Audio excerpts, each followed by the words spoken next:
You are listening to KSG Podcast. This is a short, crisp, concise, exam oriented, edited editorial for civil services aspirants. In this podcast, we are going to talk about urban employment guarantee schemes. Source for the content is Udit Mishra's article for the Indian Express. Recently, while presenting the budget for the next financial year, the Rajasthan government announced the start of the Indira Gandhi Shahri Rozgar Guarantee Yojana. This is essentially an employment guarantee scheme on the lines of the Mahatma Gandhi National Rural Employment Guarantee Act, that is MNREGA, albeit for the urban areas. For those who do not know, MNREGA was started in early 2006 and guarantees to provide 100 days of wage employment for unskilled manual work to each rural household every financial year. To be sure, with each passing year, more and more Indian state governments are looking favorably towards an urban version of MNREGA. These include Kerala, Odisha, Himachal Pradesh, Madhya Pradesh, and Jharkhand. Now, why are UEGs being demanded now? India has had a history of urban employment schemes such as the Swarna Jayanti Shahri Rozgar Yojna, which was launched in 1997. The SJSRY provided employment to the unemployed and underemployed urban poor through self employment and wage employment. In 2013, the SGSRY was replaced by the National Urban Livelihoods Mission, that is NULM, but none of them were employment guarantee schemes. Broadly speaking, the need for a scheme providing a guarantee is due to the growing distress among the urban poor, which has remained largely unaddressed for a long time. COVID just made it worse. Now, there are several reasons for this.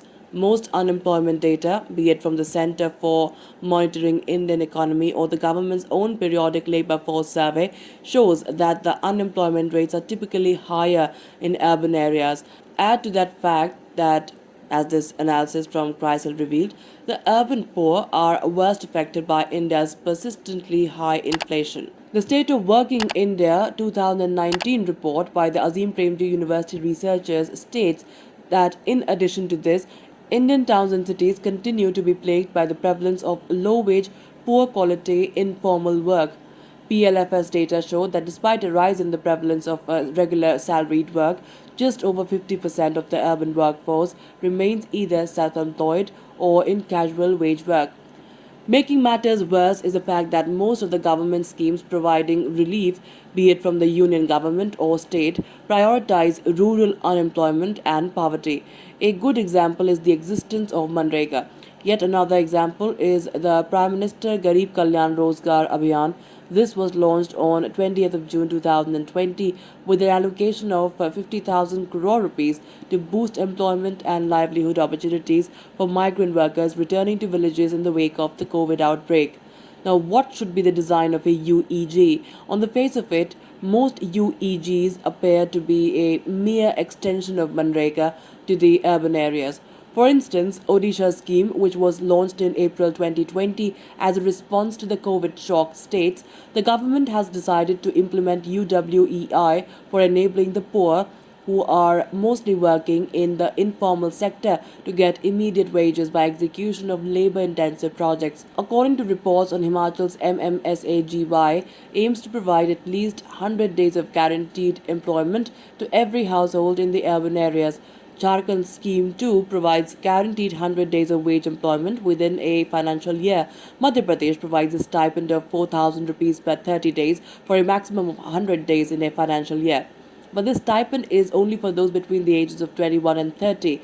Similarly, Kerala's Ayyankali Urban Employment Guarantee Scheme aims at enhancing the livelihood security of people in urban areas by guaranteeing 100 days of wage employment in a financial year to a urban household. Now, how will a national level UEG be funded? Most of the state level UEGs are backed by very modest budget allocations, but a national level UEG would demand a substantial budget allocation. According to one calculation by researchers at APU published in the Indian Forum, a UEG program that covers an estimated 20 million urban casual workers for 100 days with a wage rate of 300 rupees per day would cost the union government around 1 lakh crore rupees. The actual budget outgo would depend on how many people are covered and what is the guaranteed wage. That's it for this podcast. Thank you so much for listening. To join KSG India courses and to crack the IELTS exam, visit ksgindia.com. You can also get a PDF of this podcast on ksgindia.com.